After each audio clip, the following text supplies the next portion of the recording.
Good morning everybody, my name is Crystal. Welcome to my YouTube channel.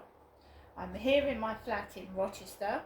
I've just come back from going out to the co-op, Rochester Riverside, where I live, just to get a newspaper, and I did enjoy the Magnum Cherry Lolly yesterday, so I got another one.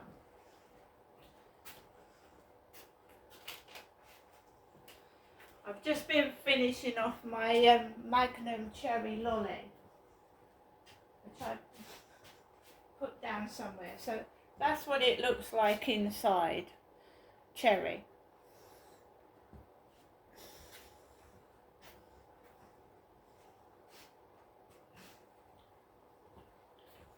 So guys, good morning. Alexa, good morning.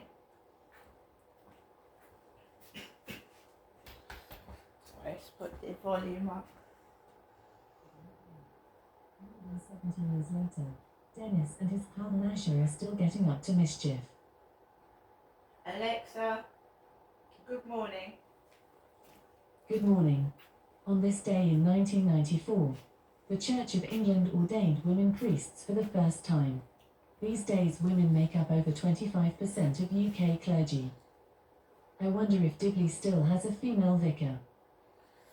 Alexa, what's the time please? It's 11:45 a.m. So guys, I'm going to go through what has happened today, and then I'm going to show you a few bits I've got from the co-op. Gets up this morning about 20 to 8, uploads a video to YouTube. Next door is noisy, loud. He's gone to work upstairs, he's on earlies, he's been getting up about 5 in the morning and leaving at 5:45. I didn't even hear him on my ceiling. I haven't heard him at all recently. Next door was extremely noisy this morning, banging about like against the wall. It didn't make me jump. I haven't been talking to my mum over the phone, so normally the phone upsets me and causes me distress. Ignored the noise that was coming from next door, made myself a cup of coffee, put LBC radio on where Nick Ferrari was presenting LBC radio. He was on in the morning. There was a caller talking about how Ian Huntley should be used as a guinea pig, like experiments, injecting drugs in him, whatnot, and they should do that with like paedophiles, etc. Use them as experiments. Now, I believe in all human life, and I don't believe in anything like that. I've found it disgusting, distasteful. It really shouldn't have been aired on the radio, but there you go. It certainly wasn't very funny. The guy that was talking on the phone sounded like Levi Belfield, talking about Ian Huntley. To me it did, because I know what Levi Belfield sounds like. There's videos of him on YouTube. I know what Ian Huntley sounds like. I've obviously, when he was accused of murdering Holly and Jessica on the news, I heard it in the early 2000s, so I know what their voices sound like. Similar sounding voice. I switched off the radio because I just found that disgusting. I don't have to listen to things I find distasteful. I ate a Danish pastry I'd got from the co-op yesterday. I feel threatened and afraid sometimes, yes. But I carry on and I keep smiling because obviously there is a stalker and a sex pest following me on Facebook and YouTube. Now this morning I spoke to somebody saying they were called Rob from Gillingham. we exchanged phone numbers, so this guy has got my phone number. He's got my phone number.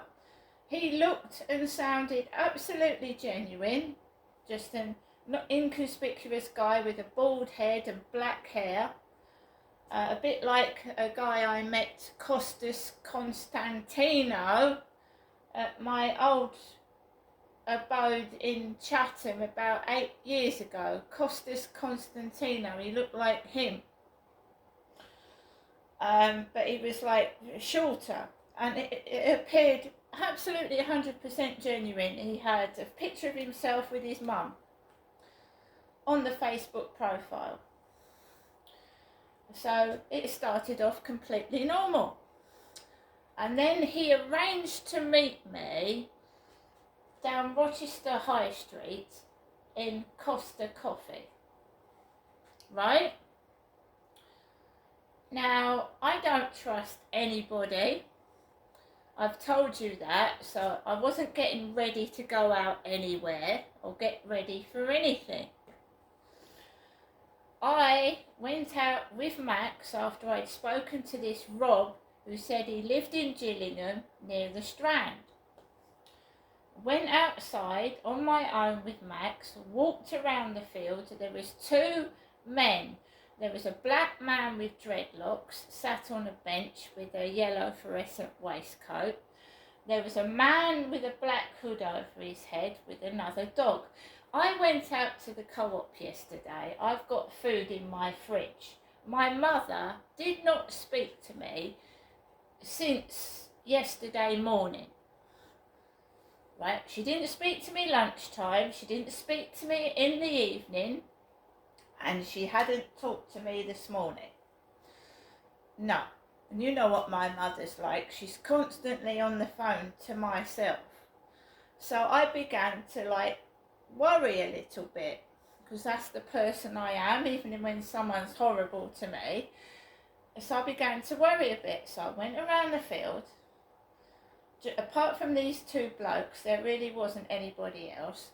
Let Max off the lead, tried to enjoy my walk, and then I came back home into my flat. No trouble at all.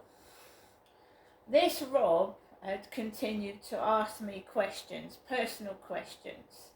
What are your likes? What are your dislikes?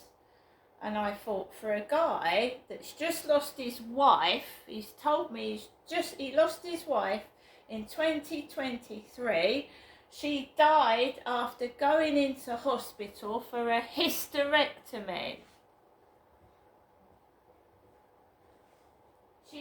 You see, this stalker pervert tries to alarm me and scare me with nasty, horrible things. So this guy's wife died after having a hysterectomy in 2023. Then he said to me, we could meet tomorrow. I said no. Then he said, oh, what about next Thursday? I said, yeah, next Thursday's fine. Whilst I was talking to Rob and stood near my front window, an RIP, which stands for Rest in Pieces, an RIP cleaning van comes down the road where I'm living as I'm speaking on WhatsApp to Rob. This RIP cleaning van used to park outside the Pentagon Centre in Chatham. It's a cleaning company, RIP, and RIP normally means rest in peace when someone's dead. And it was coming down the road as me, Crystal, was looking out the window speaking to Rob on WhatsApp. Now, if that was meant to intimidate me to stay indoors, it didn't. I'd already gone out and walked Max. So I made myself another cup of coffee, still waiting for the call from my mother, Jennifer, and just potter around a bit, try and occupy my mind. And Rob starts asking questions. I was going to ask you to come up to mine on Friday and you could stay over. And I said to Rob, no. I said, I don't know you very well. That's not something I would do, stay over somebody's flat after I hardly know them. Then he starts to lose interest because he's obviously after, he just said he wanted friendship. And then he wants me to stay overnight when I hardly know him.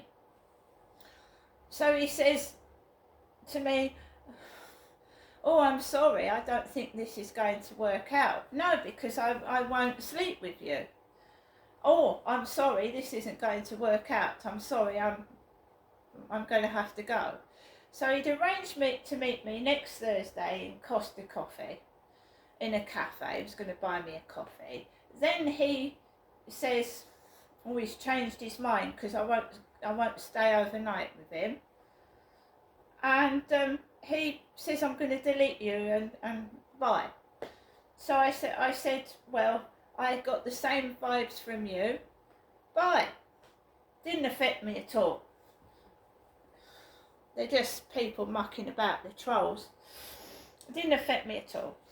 Then I looked out the window again and I saw Hazel coming down with their postal trolley. Hazel in a beanie hat. I've not been wearing a beanie hat. A beanie hat and glasses on. I had left a message with Specsavers Opticians this morning because I was going to go and have my eyesight tested Thursday. I started to look around my flat to look at find my prescription for my glasses, which I knew was in the drawer underneath my television, and I couldn't find my prescription for my glasses. It's gone missing, my prescription for my glasses, or I've mislaid it somewhere. So I'd left a voicemail message saying that, like, can someone call me back? I need to discuss something. And I've just spoken to a lady from Specsavers in Chatham who's arranged my eye test for another day. She said if the doctor's requested you have an eyesight test, that will be free because the doctor's requested it. She just wanted the name of my doctor's, which I've given her. And she said I'm going to have to pay for my glasses, unfortunately. I'm going to have to pay for them. I've got short sight and long sight. These are my reading glasses. So for near sight, to see things like that right in front of my face. And the long-sighted glasses are broken. So when I go to Specsavers, I'm going to take these with me. But the long-sighted ones are bust. Fortunately, I'm just going to have to get a cheap pair of glasses to start with because I can't afford designer ones. I can't. So we've seen an RIP van go past my window. I went to the Co-op yesterday. Now the choice is between a lasagna and spaghetti and meatballs today. I went out to the Co-op. First of all, I went to the mailbox. Sorry, that's just a bit of loose change. Somebody thinks I'm starving in my flat. My mum's not sent any mail out to me. She's not spoken to me for a bit. And I've got a RIP cleaning van coming down the road. So Barclays Bank, Leeds, Leicester. A car has also come down the road with my father, Derek Trower's initials, DT. Barclays, Leicester. Looks like it's got a number 7 on it. Barclays are here to help me. They're here to help. Dear Miss Marshall, you have been given a refund. We finished our investigation into your disputes for £5.55, and remember Jennifer called my dad Derek the devil Satan, which is 666. So for the amount of £5.55, So they've refunded me £5.55, dated 6th of March 2025. Getting noisy again next door. Every time I try and do a video or speak, you get banging against my kitchen cum living room wall from next door. He's out upstairs. So this guy, before I went to the co-op, right, deleted, they've kept my phone number, and you can scam people with just taking their mobile numbers. So I'm going to be careful with that. So basically, I went out to the co-op after this guy was rude to me. Rude, just cut me off. A bit like my mother does over the phone. Cut me off. And I just walked into the co-op, and the self-assessment checkout was down. You know, the cash and card, it's been down for 2 days. I'm no thief. So I waited at the desk for the gentleman to take my money.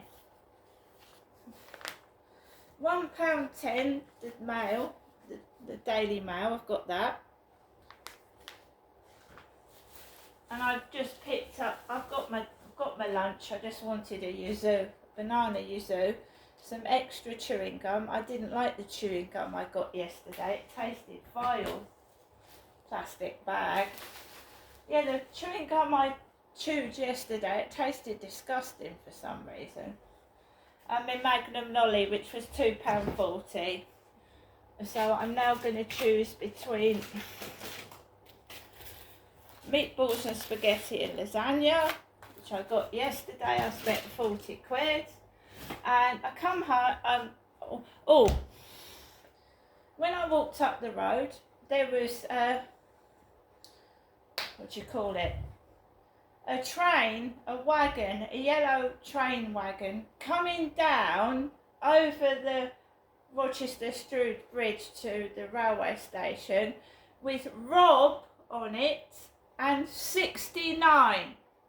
R-O-B and 69 on it. When I walked back down from the shops, a man coughed like the man upstairs. So as I was walking under a chap's balcony, coming home with my stuff from the co-op, a man went So what I call Michael Jackson van was parked outside the Travel Lodge. Jackson in red letters. I just laughed and smiled to myself, walked into my flat, right? And then I rang my mother up, rang my mum up. Oh, there was a Pokemon card in the road. A Pokemon card in the road. Someone had thrown a Pokemon card in one of the roads near where I live.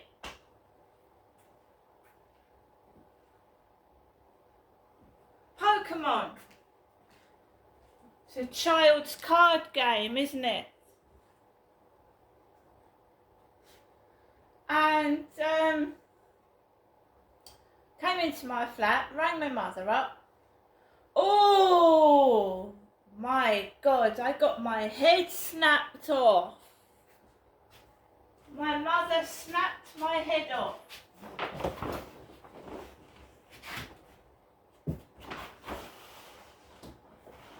My mum snapped my head off. She wasn't very happy, my mum. So very quickly I went, hello mum, how are you? Hello Janestra. She went, I've got somebody in my flat. Or house, she said. She went, I can't talk right now, I've got somebody in my house. And she put the phone down on me.